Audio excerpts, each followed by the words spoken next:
Hello, Renee Flamand here. Still talking. Off of my last video, I would like to just go for a second and to further describe why a vulnerability inside of us can allow them to come in, which I admitted to you. I know that that's what happened with me and my narcissist. That same vulnerability that allowed me to allow him to get in is indeed what allowed me to allow it to continue, which is why I'm working so hard right now as to figuring that out and closing up that hole, that lacking hole of self-love, filling it up with my own self-love inside of me. My value is inside of me. It has nothing to do with an external source, right? So that's why I've been working on that, because I don't want anyone ever again to be where I was, which there's an unseen vulnerability. The narcissist gets in, and boom, now they're going to drag you through the mud for however long it goes on. What I distinctly know happened in my case is I felt an extreme need to prove my value to the narcissist, that I was tried and true and real and it wasn't fleeting, and I wanted to be seen as valuable by the narcissist. I'm going to prove to them I'm going to remain and stick around no matter what they do, because I think deep down inside, without my knowing, that would have made me feel valuable.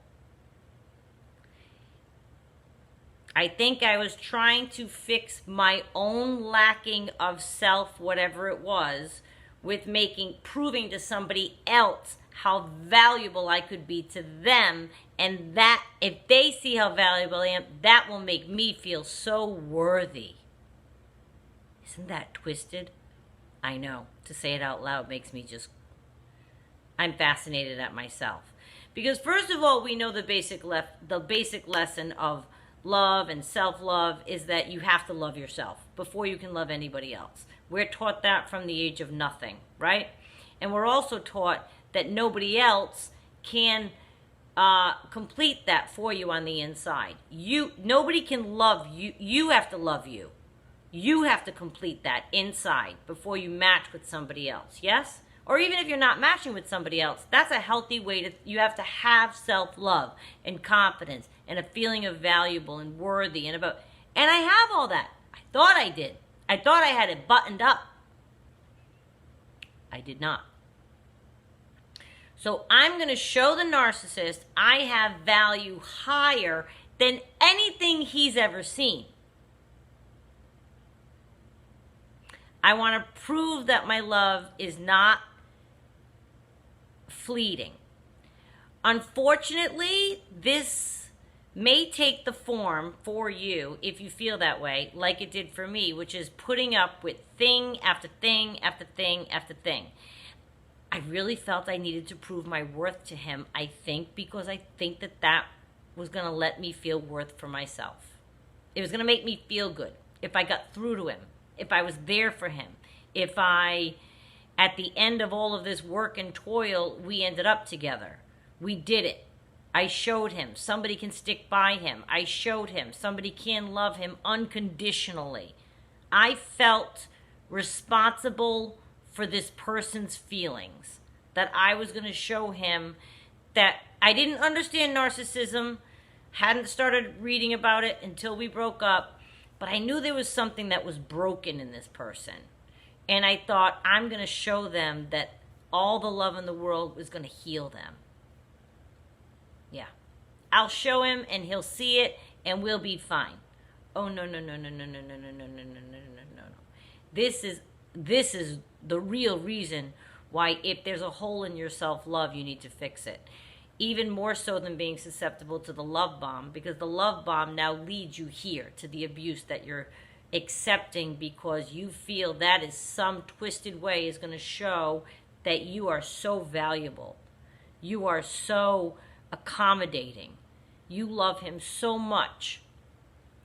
What's needed here is tremendous self-reflection, because I got punished for this exact sentiment. And by punished, I mean wicked bad, as we would say from Rhode Island, and that's what we would say. I got punished wicked bad. Wicked bad. Because when it doesn't work, it makes the victim feel worse.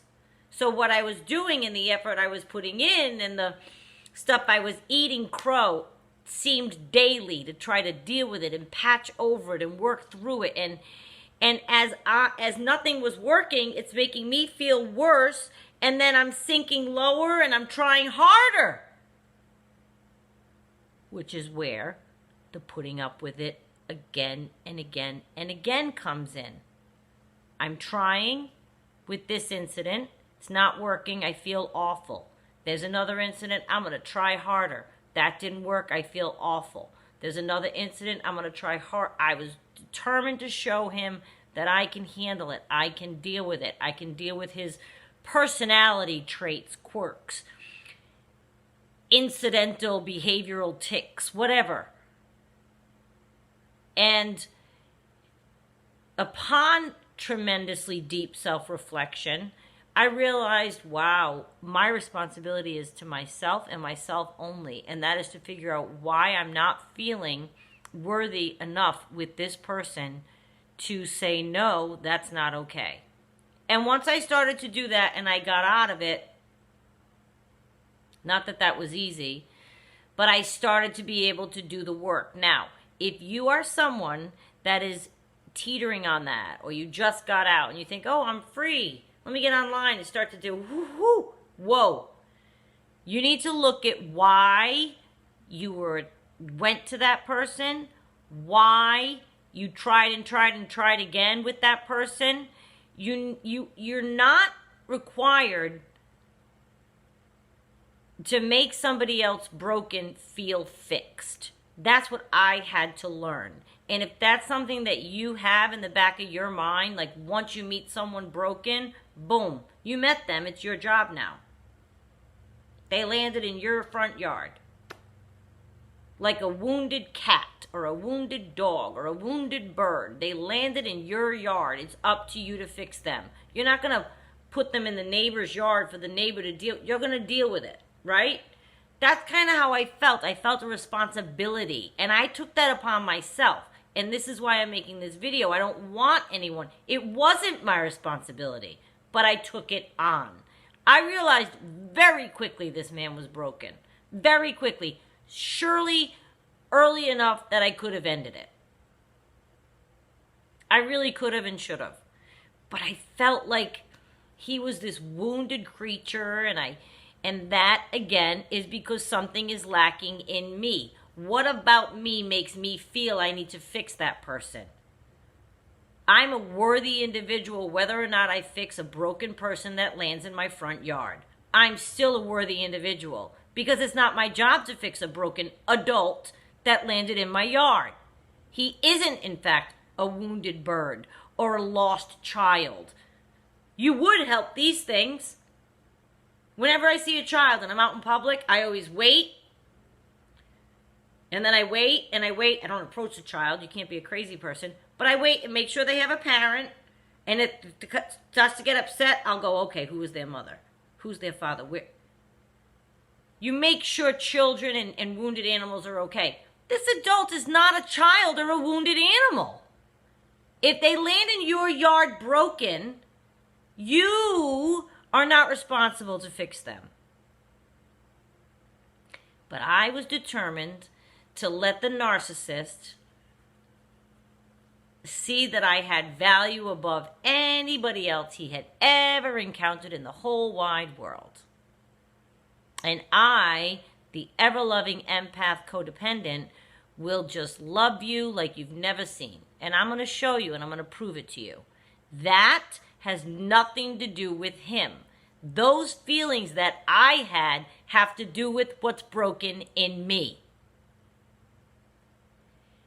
Broken person landed in my front yard, but I had broken feelings inside about myself in order to take on the responsibility of fixing another adult.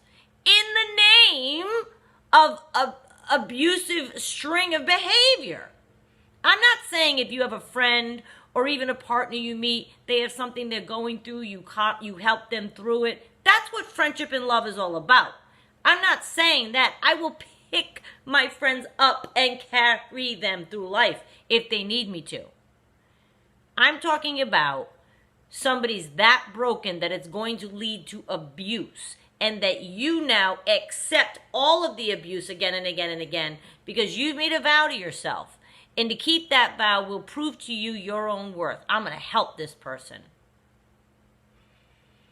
I beg you, rather than make it about them, I beg you to look inward and say, what might be broken in you that makes you feel you need to sacrifice yourself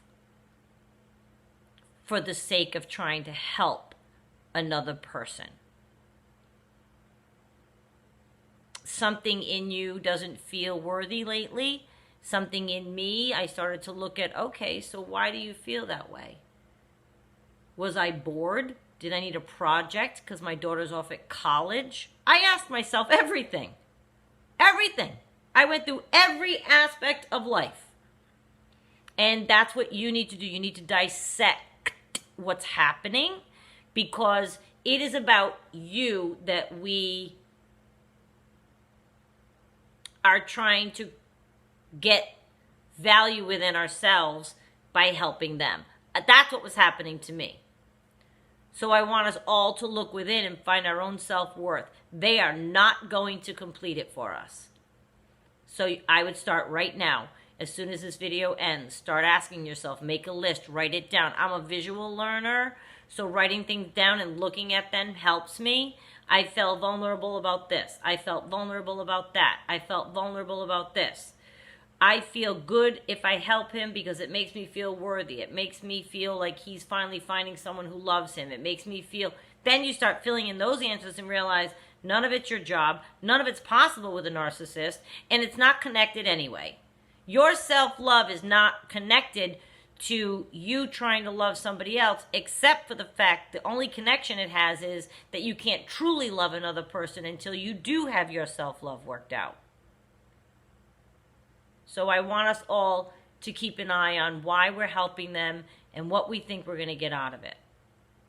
And realize that our self-worth and our value is not in any way, shape, or form connected to how much you put up with your narcissist.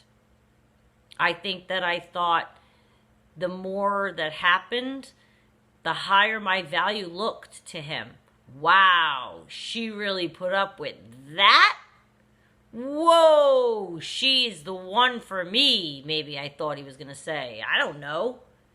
It seems bizarre now that I'm on the other side of it. It really seems like another person went through it, because I'm learning and dissecting and gaining in the pockets that I had by myself without anyone else filling them. And that is highly satisfying. Chin up, my friends.